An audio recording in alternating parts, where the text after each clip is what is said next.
everyone, Paul Stoner, CEO Big and Scott, joined by Russell Cambridge. You know the drill, Sales Officer of the Month. But it's an exciting day because we were sitting in the meeting this morning and what happened? Yeah, the 400th deal came up. So, Steve, get your gear off, nudie run through the office. That was the deal. Whoever pulled out the 400 had to do nudie run. Mate, I don't expect that to happen. Congratulations. And you know, for me, with the other offices, you know, it's a bit of a duck on water scenario that the Richmond office looks like they're just sailing along, but underneath there's so many things going on. Yeah. And maybe share some of that stuff. Like what I like when I bring people to the office is the amount of coordination that's there for the processes and the must-dos and the must-haves. And I think people underestimate that all of that stuff sets you up for success. Processes, follow procedures. Yep. We've got, as a sales administrator, Therese, congratulations on 20 years, September, but we celebrated the other day at our Christmas party for Therese, 20 years with us. Deadlines, follow these procedures and everything will work like clockwork. Yeah. If it goes out of whack a little bit, everything goes out of whack. So Therese is the deadline queen. Yeah. She's a gun at that, so keeps it going. And at any stage, the guys know where they should be at any of the processes. Checklist. And it's managed. So it's like, have you? And it's not, if it's not on there, someone says, have you done this yet? I think, oh. Well, they should know. And also, as far as statistics and KPIs and goals that we all have, we've got a 4 or 5 matrix that we follow up, and it's updated 2-3 times a day if there's sales going through, so the guys know exactly where we are, number of sales for the month, number of sales to go, number of days to go, and where we are for the year to date. And that's helped us, we think, this year get us to the goal of 400. And everybody seems to have a bit of fun with that too, because so it's motivating. It's not demotivating. It's not like, hey, we've got to get there. It's like, here's another good story that's happened today, and you know you're over now a sale a day, which is just amazing. Phenomenal. We've been aiming at that for years. We achieved it twice before. Yep. One was when we rocketed out of COVID. I think we did 385. Yep. And before COVID, we hit just the year before COVID, I think it was 378, 373. Yep. Which was phenomenal. But to get to the 400, that's a whole month's worth of sales if you think about it. Yep. So it's been a phenomenal run, and November we're here to celebrate 43 deals for the month, which was our best for the year, not our best ever month, but our best for 2024, which has just been from day dot. This year has been busy. Go.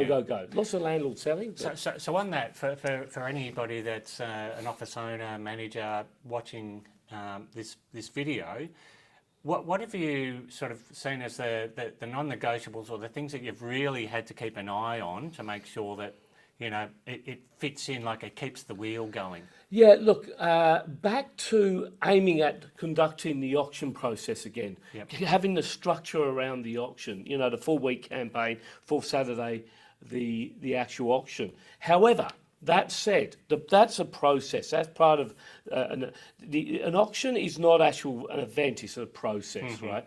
So we've also adapted through our lessons through COVID that it's okay that if you've got the interest a week early to pull the auction forward early. Yep. If there's no interest by week 4, you can push it out 2 weeks with a price adjustment and go back to push it back 2 weeks. However, that auction process helps us get to where we need to be. It's that structure behind the scenes, the duck kicking water that keeps it going. And the buying public would appreciate it because it's communication that something's going on with the property to say, hey, listen, we've got a good offer here. It's going to like, oh, okay. It makes it real rather than waiting for the day. Yep. When you know that it's serious offer time, you need to step it up and just then get we some blast activity. it out. We blast it out when there's a change of the time and date. But if you look at our marketing, say the board and the brochure, it's a QR code. Yeah. So to get the date and time of the auction, you QR code it, which has been updated. It's either the original time that we were focusing on, Yeah. or it's been moved forward, or it's been pushed So- back. so And what- everybody who's been through gets a notification, update, you must be there, and of course. So follow this a course. is the Richmond office this year. They removed dates on the auction boards of when the auction would be. So it's a liquid date for anybody that doesn't know what he's talking about there, and it's worked really well for you guys. Yeah, so And, it's and there. it's the if first you time I've QR heard code. you excited about QR codes. Love them, love them, love them, love them. It's up to date. It's live. Yeah. So that's and that's something they tell the buyers. Watch the QR code. That's the date of the auction. So it can be pushed forward, pushed back, whatever it may be. Any changes that you've made? Substantial changes in the last 12 months? No, we follow the same procedures that we've always done. If there's a sad story to it's across the board, and our business hasn't done as badly as most. Mm-hmm. In fact, I believe our property management side of the business is probably fared better than anybody else I've actually spoken to. Yeah. Some guy told me the other day they're down 30% on their property management. Yeah. We're not. Yeah. We're actually at the same level of revenue Yeah. from the property management, but over the last 18 months we've come off about 2,850 and we're down about 2,650. Yeah.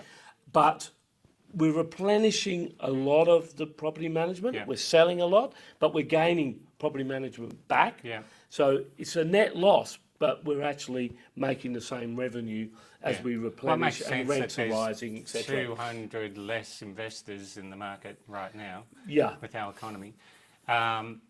So which is really interesting. We won't talk about the economy per se at the moment, but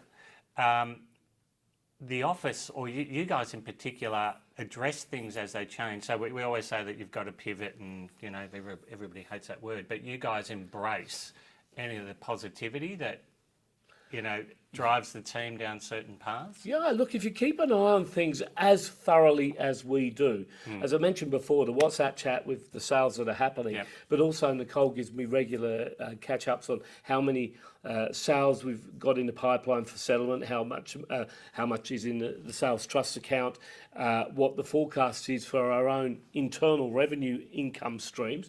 Yep. You can pivot very quickly. Yeah.